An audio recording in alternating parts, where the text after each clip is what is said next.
Hello, it's me, Ray, again, with another podcast episode. This time about what I call a ghost hospital. Many years ago, I bashed my left knee, and it was painful, very painful, and I was limping. So about a week later, I went along to the doctor. He had a look, and he said, "Look, have an X-ray. We better see what's going on here. Have an X-ray." Now, in those days, you had to have an X-ray appointment. I think these days you just get a bit of paper and walk down there at your leisure and they sort of fit you in. Back then it was an appointment. So I hadn't had much contact with our local hospital, fortunately. No need to go there. So I got lost. I'm looking around. Where's X-ray? Couldn't find the X-ray department. I asked a nurse. She said, "Oh, you're down there, turn left." I still couldn't find it. I asked someone else. They didn't know. So this was a new hospital building. When I say new, 10 years old, something like that. But I hadn't been there. I eventually found someone and they said, "Straight down that corridor, turn left." Right, okay, got it. Or was it right? I can't remember. Went down the corridor and right at the end there was no left or right. And I'm thinking, this is ridiculous. I'm going to be late. I was already cutting it fine. I thought I'm going to be late for my appointment. There was a door half open, a very old door. Very, very old door. It was all the paint was peeling off. And I thought, well, it's not through there. Surely I just looked through. I ventured through this door, which was half open. And I found myself in another corridor, very dimly lit. Very dimly lit. And I could just see rooms off this corridor. I could see doors with a bit of dim light coming from the rooms. And I wandered down there and there was a nurse. And I saw her up ahead. I said, "Excuse me, nurse, I'm looking for X-ray." And she looked me up and down, a bit strange. And she said, "Sorry, who are you?" I said, I've got an appointment, 10:30 X-ray." And she looked a bit perplexed. She wore a very old uniform. I'll just describe a very old uniform, a very dark hair, a Mediterranean type, jet black hair, and the proper nurse's uniform, but very old fashioned. A pocket watch here, rather than the modern ones. They have a big pocket watch. And I just looked round at the corridor, the whole setting, and I thought, this is like a museum. Now, I'd read somewhere in a paper, like the local paper, when they were opening up the new building, the new hospital, there was talk about making the original one, the old building, into a museum, and I wondered whether that's what had happened. Anyway, she led me off. She said, "Come this way," and we went through various corridors. Then she tapped on a door, and someone said, "Come," as they do, She opened the door, said, "In you go." I went in and there's this chap sitting at a desk, again very dimly lit, sitting at a desk. And my first reaction was the telephone on the table, an old candlestick. Do you remember the candlestick telephone? You pick up the earpiece, then hold it like that and talk. And I thought, this is a museum. I've somehow got in the back door of the museum. Fantastic. It was great. I wanted to look round, but I was going to be late. I was already late, and I was going to be even later for my X-ray appointment. I told the chap as I was looking round, I said, he had a beard, by the way, a beard. He was very smartly dressed, but again in old-fashioned clothes. He was, mid-40s. As I looked around at the very old-fashioned office, I said, "I'm here for an X-ray." And he said, sit down, with enthusiasm bubbling away. So I sat in this chair, a rounded back chair, the rounded back types. I forget what they're called, there is a name for them. I sat down in this dimly lit room. I happened to notice that the lighting, it was gas. It wasn't some modern electric lighting that looked like gas with a little flickering thing. It was actually a gas mantle. I do remember, I'm showing my age now, I do remember them in my grandmother's house when I was very, very young. They had a couple on the wall with a mantle. And it was genuine gas, and I thought, this is too real to be a museum. This is too good. It was real. And he said, "X-radiation." I said, "Yes, I'm here for an X-ray."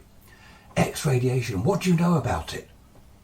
I said, well, you could see bones. I'm here for an X-ray. You can see people's bones.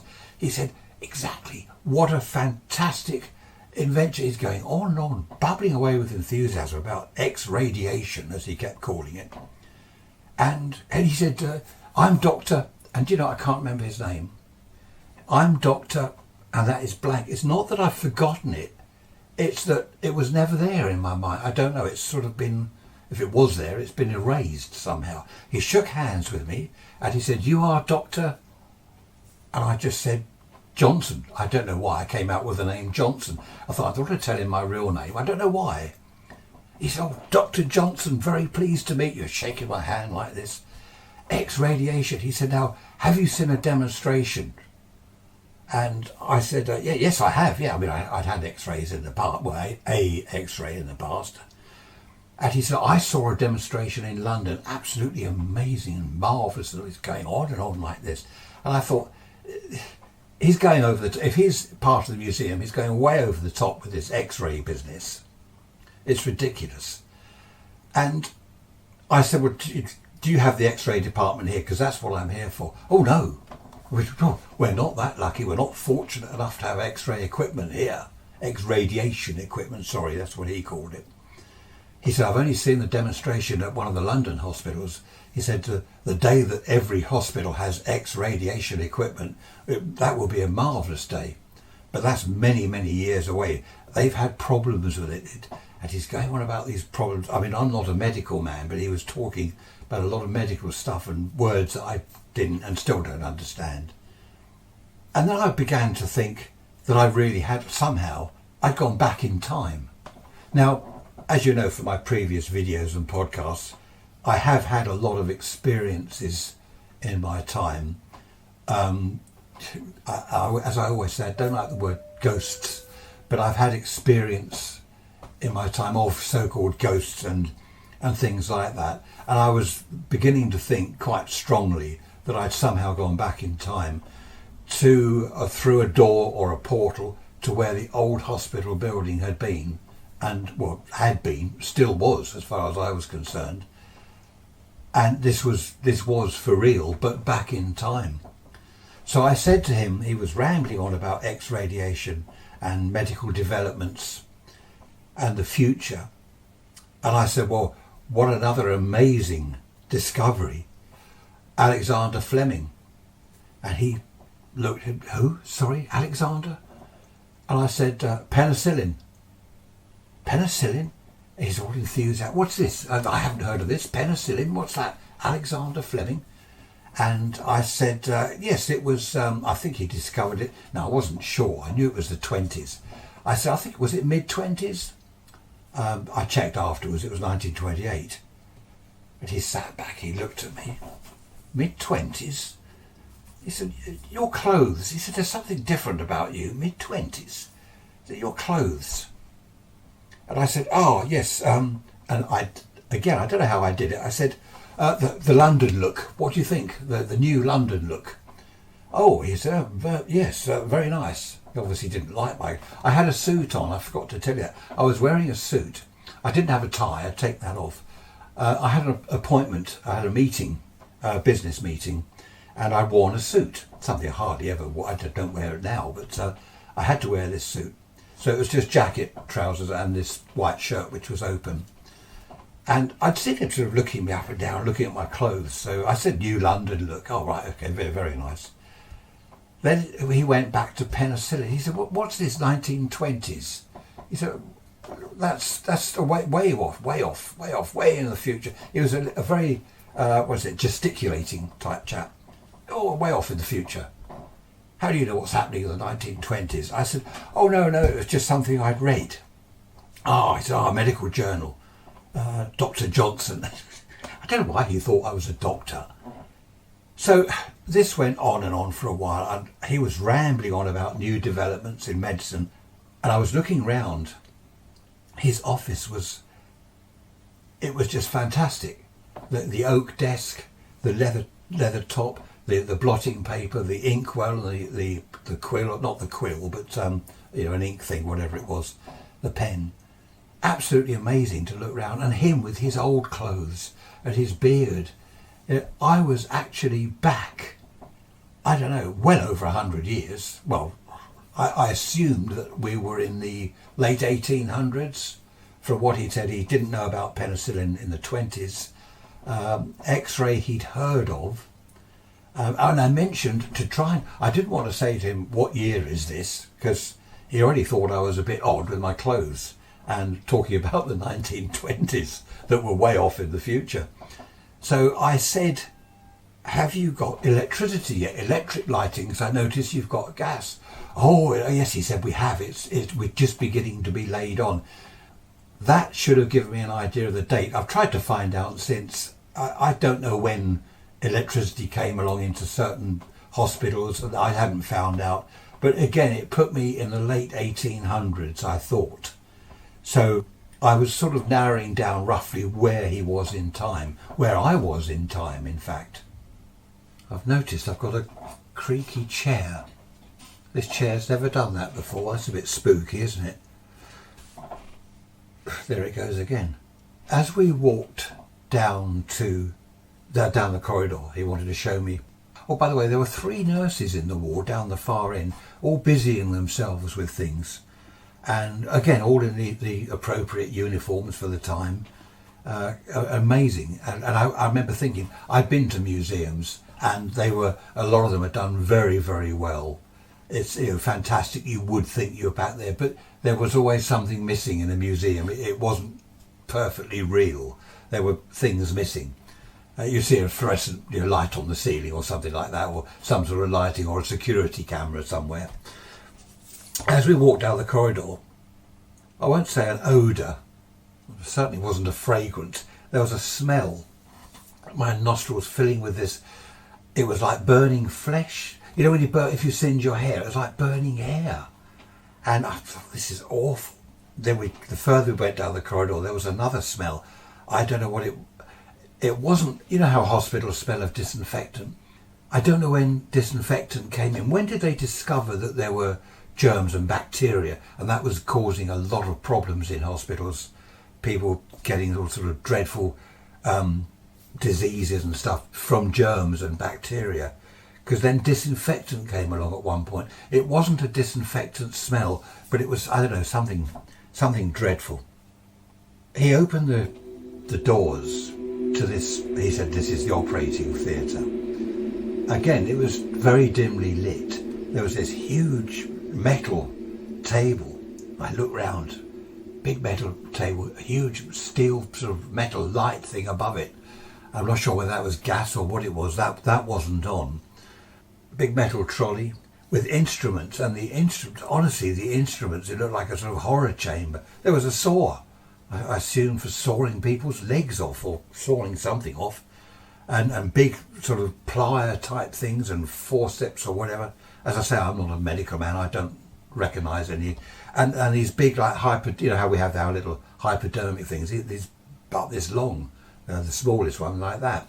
I picked it up while he was gesticulating all around the place, showing me various things. I actually slipped it into my jacket pocket. I don't know why. I mean, I'm not normally a thief. I just thought, while I'm here, I'll keep something. And I just put it into my jacket pocket. Is it a syringe or whatever they're called? Anyway, he was showing me round. The smell in there was dreadful. It really was dreadful. I certainly wouldn't have wanted to, have myself operated on in a place like that. I don't know what the smell was. It was a little bit like not bad drains. You know how sometimes a drain, I don't know, I can't describe it. But I can't describe it because I've never smelt it before. I've never known that smell. It's new to me. Unfortunately, I won't ever smell that again. And he was showing me around various things in the room, bottles lined up. He's talking about chloroform. Obviously no bottles of oxygen or anything like that, or what's the anesthetic? Is it laughing gas? The nitrous? Is it nitrous oxide? No, that'd probably kill you. I don't know. Nothing like that, but chloroform and things, and dreadful. And then he said to me, "Would you like to stay?" He said, "We've got an operation coming up within about half an hour." He said, "I'm operating. Would you like to stay and watch?" I said, "Oh, no, I'm sorry. I've got to get back to London." sorry, I'm only here, I'm only down from London for a little while, I've got to get back, I don't have a lot of time. And I thought, there's no way I'm going to watch people get cut up on this metal table with these dreadful instruments. That was the last thing I wanted. And I'd forgotten, with all this, I'd forgotten about my knee. It seemed fine. It was only when I looked back afterwards, I thought my knee was fine. I'd gone to the hospital limping and in pain, and now I was walking around. No limping, no pain, nothing wrong with my knee. I was eager to get back to my own time. The modern hospital, I was eager to get back because I knew that I'd gone back in time somehow. I knew that I had to get back, and if I didn't get back, I didn't want to be stuck there in that time. I've read a lot about psychic phenomena, or whatever name you want to label it with, and I've read that people, one or two, you go back in time, and this is possible, I know that because I've done it, and when you come back, it can be years later, literally years later. Weird things happening, like whether I believe it or not, I don't know. I know I say I've done it. I don't think, it can't be a dream. People have said, oh, you were dreaming. Well, the only way it could be a dream is if I went to the hospital, I sat down waiting for my appointment, fell asleep, had the dream, and then woke up in the main hospital again. And I certainly don't think that's the case. And there's something else, another reason that I know 110% that it was not a dream. I said to the doctor, I've got to go, I really must go. Fine, he said, and the nurse that had seen me originally, the one that showed me to his office, she was approaching us, and he said, nurse, would you see Dr. Johnson out? And I thought, this is Dr. Johnson. Well, you know, that's me, Dr. Johnson. I was quite proud, just for a moment. And she said, certainly, doctor, you know, come this way. And I said goodbye, we shook hands. He said, do come down again. Next time you're down from London, promise you'll come and visit us. I'd love to see you again. We did all this. I said, I will, yes. Walked off with the nurse. He went back into the operating theatre, probably to prepare for some dreadful operation. I didn't even want to think about those instruments. Oh. So we walked back down the corridor to where I'd first met her, where I came in. And she said to me, oh, you do come back, look us up, you know, if you're down this way, do come back. And she said, I've never been to London. And I said, well, you know, one of these days it'd be nice if you could go and have a look. It's a fascinating place. Oh, I've heard so many things about London, but I've never actually been there. And she said, what's it like? And I thought, well, I don't know. I haven't got a clue what it's like in the late 1800s. Well, I have. I've seen TV programmes and things. And as we approached the end, she said, my name is Maria. And I thought, well, that figures, the jet black hair, Mediterranean. Lovely girl, mid-20s, lovely girl. And I said, well, lovely to have met you. We shook hands, and I said, I really must go. She walked away back down the corridor, and I walked to the end. Where's the door? How do I get out? This was the way I came in, but how do I get out? As I approached the end, it was very dark. There was the door. I thought, this is it, my escape. Straight through the door into the main hospital. Relief at last. I'd done it. I'd actually had this incredibly fascinating experience. And I was now back in my time in the modern hospital. I looked round. Just a brick wall at the end of this corridor. Just a brick wall, no door. I was walking along the corridor under the fluorescent lights, all, you know, bright lights everywhere. And I was in a bit of a daze. I suppose I was dizzy with all what had happened, and I was thinking about it all, remembering everything. And I remembered it in my pocket, and I pulled it out, this syringe thing. I thought, that's it. I've been there. That was it. That was it in my pocket. Put it back in my jacket pocket. That was my proof to, not that I needed to prove to myself, but I suppose that was proof to myself that I hadn't been dreaming. I'd actually been there. I mean, I wouldn't have picked that up in the modern hospital, not unless they had a museum area with something like that in it. And then I thought, X-ray. I asked, yeah, a nurse, she said, that way. Went on the corridor, then it said X-ray at last. X-ray.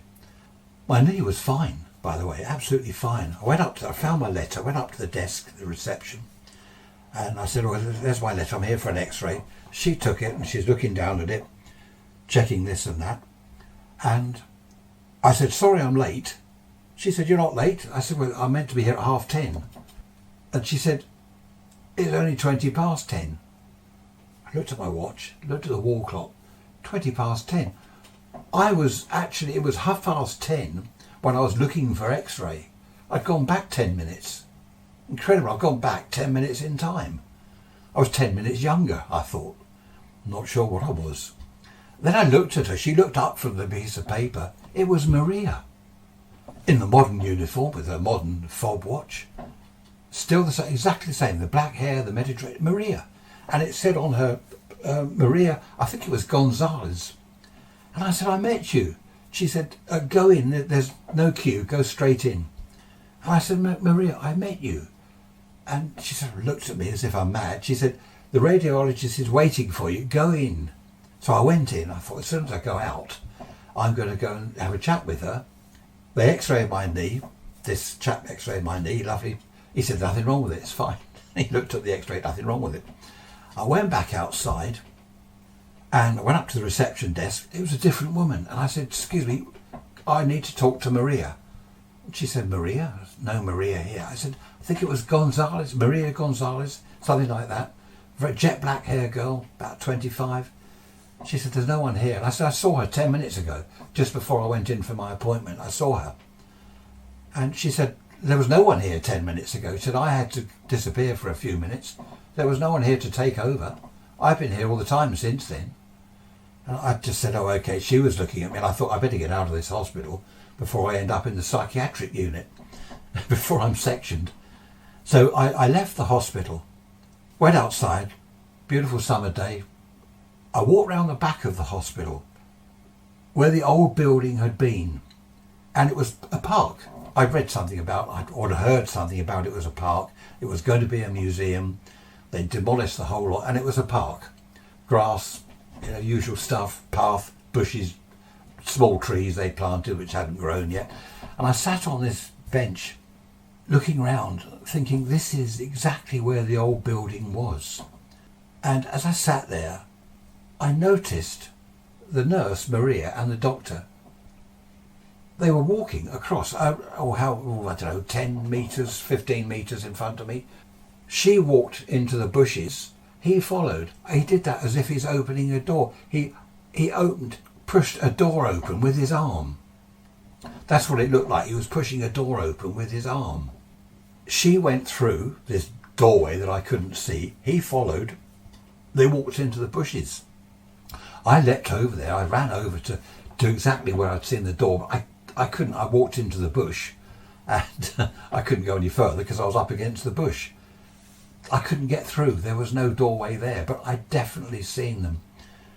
I went back, 12, 15 times to that park on various occasions over the next few months, trying to see them, just a glimpse.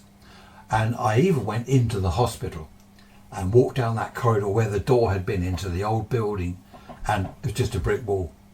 I asked again about Maria Gonzalez. No one's ever heard of her. So that was a fascinating and very, very strange experience. I wasn't at all frightened when I was in there. The chap I was talking to, the doctor, very friendly, not at all. There was no fear at all, I suppose because of past experiences. But there we are. That's my amazing experience at what I now call the Ghost Hospital. I hope you've enjoyed this podcast episode. Perhaps enjoy is the wrong word. I hope you found it interesting, food for thought. Take care. Look out for the next podcast episode, which will be released next Sunday. That's it from me. Bye-bye for now.